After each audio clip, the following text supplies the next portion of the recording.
It's Easter Saturday as I record this. I believe that Easter is late, very late this year.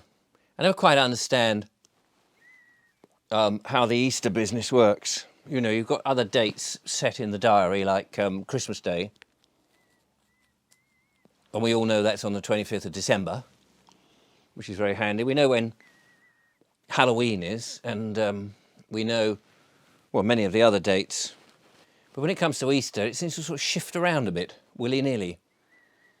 You know, there'll be some bright sparks out there who understand why that is.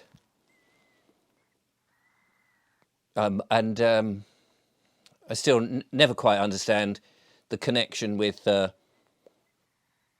religious connection and Easter eggs. I think it's got something to do with, you know, new life, although we always see bunny rabbits and Easter eggs. And as far as I know, bunnies, little rabbits, don't come from eggs. Anyway, that's the commercial world. But that's not what I want to talk about at all today. But I want to be a little thought-provoking, if I may, as I puff my pipe, because puffing the pipe makes you thought-provoking. And it is that very subject, thought-provoking, that I want to address in today's monologue. And some of you may say, Richard, you've got your finger in your eye. Some of you may say, Richard, aren't you supposed to be talking about all the conspiracy theory stuff and tell us about council tax and tell us how the dark forces are going to be murdering us in our beds and all that kind of stuff? And, well, I've done a lot of that, actually, to be honest with you.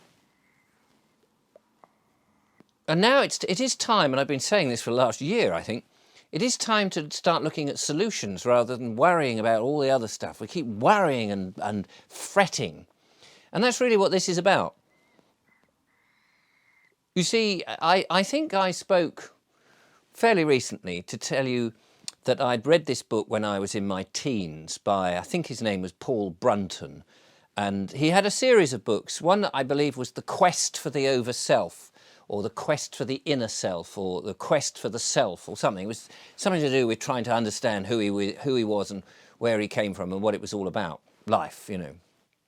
And many of us do that. Many of us think, what is life? What is it all about? What's it all about, Alfie? Alfie never told us, did he, Michael Caine? He had a plan, and he ended up with a bus on the edge of a cliff, but that's two different films. Anyway, we do go through that, don't we, where we try to sort of work out what's it all about, who are we and what are we? And I think that's the most important thing that we can do.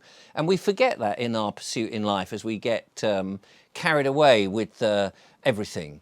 We get influenced, don't we? And we're told what we should do. We go to school and we're told that we should have qualifications because we need those qualifications to go on to a hamster wheel and work from 9 to 5 for 40 years. And then, no, don't think about having fun and retiring or anything. You can buy all this merchandise and all this commercial stuff. You know, it's very important you do that so that we can keep the economy going, so that we can keep ourselves in debt, rather than not doing all of that and just actually living a much more humble, wholesome life and not having to keep the economy going and getting in debt and not having to progress, because I often say, what are we progressing to? It seems we're progressing to a future of digital IDs and sitting at home being fed money by a government who's printing the money themselves, and it's not even related to anything.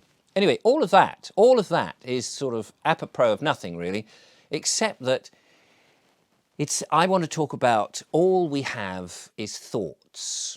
You see, Paul Brunton in his Quest for the Over-Self said, you can't get to anything. You're not really in this world, are you? You can't grasp anything, because every time you try to grasp something, you know, and I mentioned this in a video, you know, like my pipe, it's not you that's great, not the you inside your soul. You're having to use agents such as the body, and you're having to use your hand, which isn't you, to grasp this object. And you're using the senses to understand and feel what it feels like and know that it's in your hand, even though you haven't got it. Your hand is an extension of you, yes, but it's not you itself. You can't get to it, if you see what I mean. And those senses are really just impulses, aren't they, that go up to the brain and then go into your mind. And you know, I'd beg to ask you, where is the mind? Is the mind? We know the brain is in the skull, but where is the mind? I don't think the mind is in the skull. I think the mind is somewhere else. Connected, obviously. I think the brain is like a wireless, like an old radio, that it's connecting frequencies or wavelengths.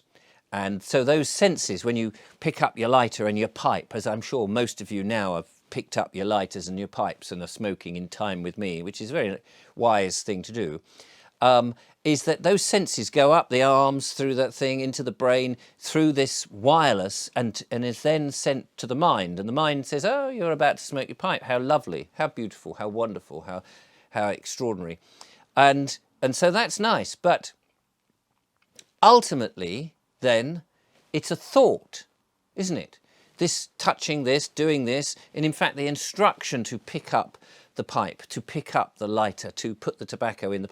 These are all instructions that have come from the mind all the way down, and that instruction is a thought. We couldn't have done it if we didn't think we were going to do it. It's not an automatic thing. I must pick up the pipe, yes, light the pipe, smoke the pipe. Enjoy the experience of lighting the pipe. Teasing the audience whilst you try to get the bloody thing lit. It's coming. We do everything by thoughts. In fact, that's all we have is our thoughts. There is nothing else. There is absolutely nothing else. All our senses come in, tell us about the world. We interpretate, there's a word for you. Write that down, add it to the dictionary. Mr. Johnson, Samuel Johnson, got a new word for you.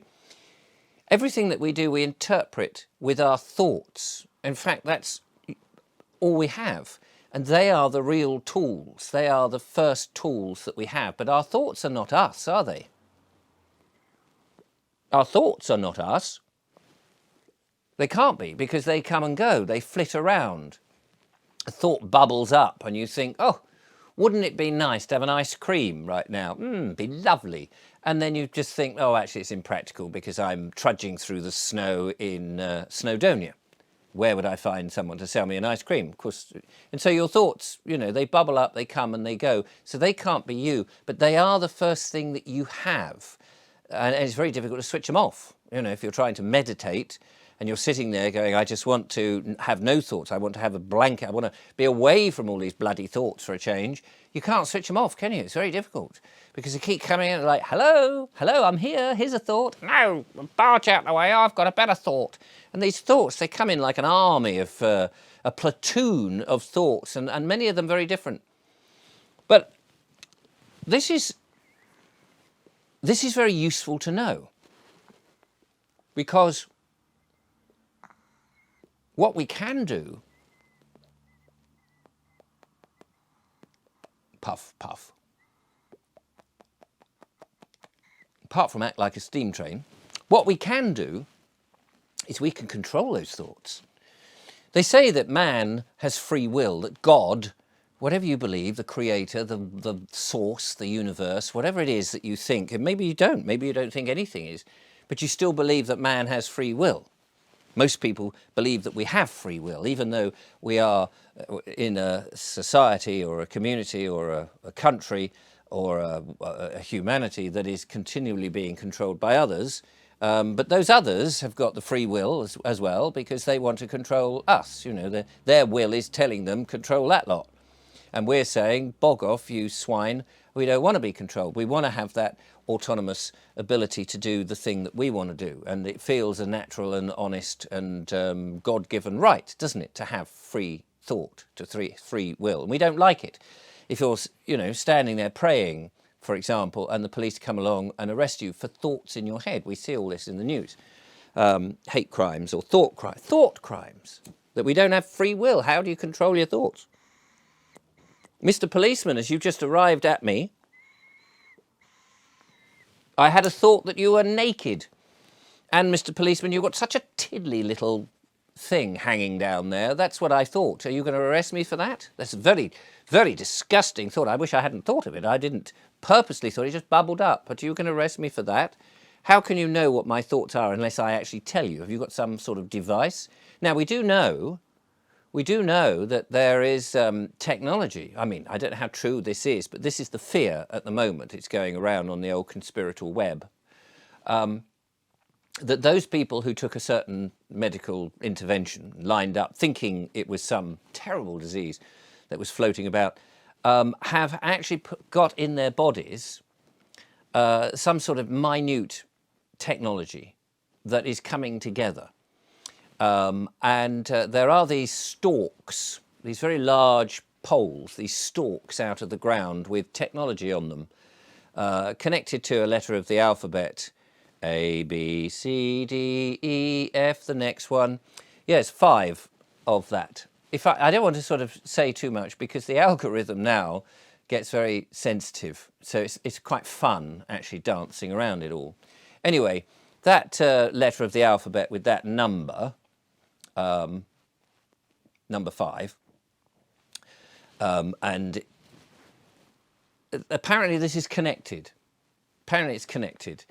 So that somebody somewhere with a control panel is able to control your thoughts by some biological function using what was being placed into these people's bodies. And then they say it's all in, well, you know, even if you didn't have this, it's in the sky now, they're dropping these particles, and it's in the water, it's all over the bloody place. And then there's something to do with shedding as well, which is actually one of the reasons I could smoke the old pipe, you know, because... well, sometimes I smoke the pipe if I can get the sodding lighter to go. Because the nicotine, much to the annoyance of the non-smokers, the nicotine disrupts those minute particles, so I've been told. And it's good enough for me. It's good enough for me. It's good enough for you. Anyway, but what I'm trying to get at, and I'm rambling, and I appreciate I'm rambling, we can control our thoughts. We can control our thoughts, free will. We can control what we think. You wake up in a mood. You say, oh, it's such a depressive mood. Why is that? Does somebody, you know, somebody there has pressed, oh yes, Vobes, we'll give him a depression. And there it is. You press the lever and now you're thoroughly miserable. But is that true? That you're stuck with it?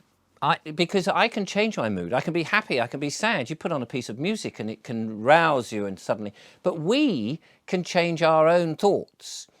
And so we are in control of our thoughts, really. But we tend not to. But we're very vulnerable as well. We're very vulnerable because you put on the mainstream media, you put on the television, and we're being programmed, you're being told what to think, you're being controlled. So there's a good reason to turn the bloody thing off or throw the thing out the window, disconnect it.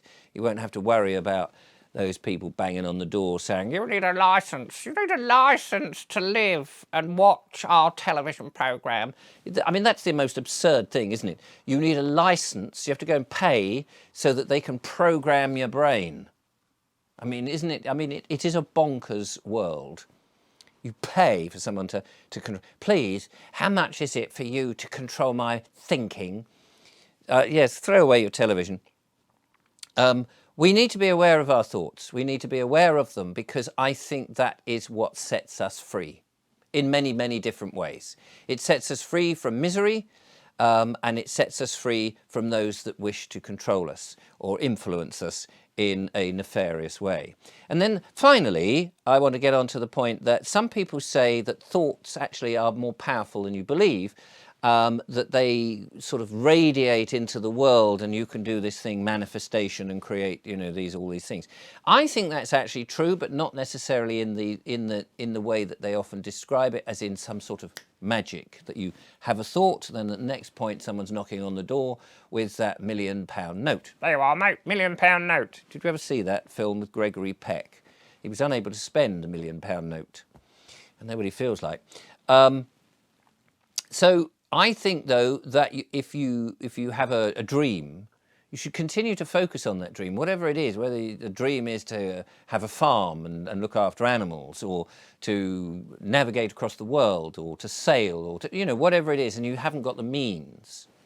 But at the same time as that, it may be that you have within yourself certain skills, other skills, completely unrelated. And it may be that actually you focus on, you know, in the meantime, what you can do, something interesting, but you still keep that thought going, so that what you're doing in the meantime, let's say you're writing a book, or you're composing a play, or you're writing or you're, I don't know, you're making a pot, or you're doing something, doing a piece of art, or whatever it is, you're doing something creative. That I think that somehow those two thoughts, that creativity, that's something that you're focusing on, links. If all the time you believe, and your thoughts are so powerful, that you could get to your dream of circling the world in a little inflatable rowing boat, whatever the, you know, whatever your outlandish main dream of your what you want to do, is that somehow the two will connect and you will achieve that. And I think you have to really know that that is possible and it will happen. And I think that's where manifestation is, because I think we're here, and this world that doesn't really exist because we can't get to it, because we can't touch it without our thoughts intervening and telling us what that experience is like. I think this world is here as our play area.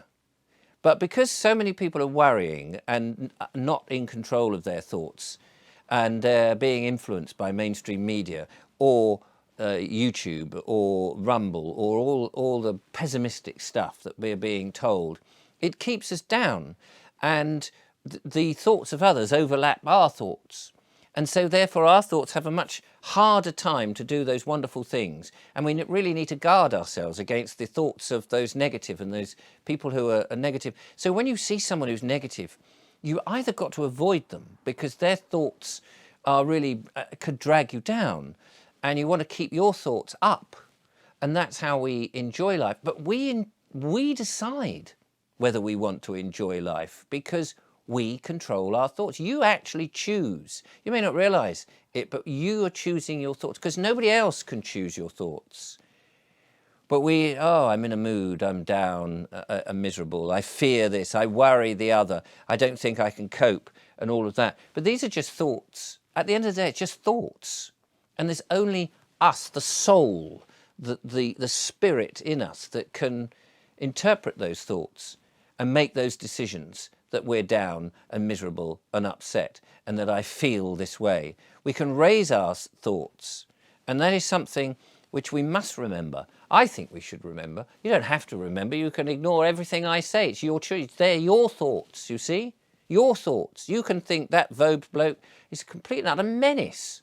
Comes on, he gives his opinion, it's all a load of rubbish, and maybe a lot of it is rubbish. I'm not saying that I'm right in any means, it's just my thoughts.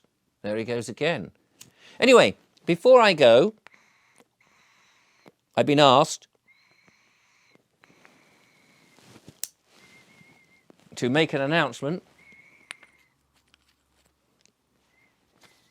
and so I will. And here it is. There's another event on the 25th of April at 7 p.m. in Derbyshire, at the Riddings Park View, it's called. And you can see the bowler hat farmer. He's on his tour talking about food security and things of that ilk. Fork the system, he says. And he wants to make sure that people understand how important food is and where it comes from and how we protect it. And joining him is Andrew Bridgen and Andy Monroe from Electroculture, showing you how you can grow plants much quicker by sticking 240 volts through them, or something like that. It's a very clever system anyway. I don't think it's that. I think it's far more exciting and more natural. But anyway, there it is. Do go along. It's absolutely marvellous, and well done to Mark Byford, the bowler hat farmer. No, bowler hat farmer. Check him out. Thanks for watching. Enjoy your pipe. And control your thoughts. Very important to control. You choose your life through your thoughts. Till next time, goodbye.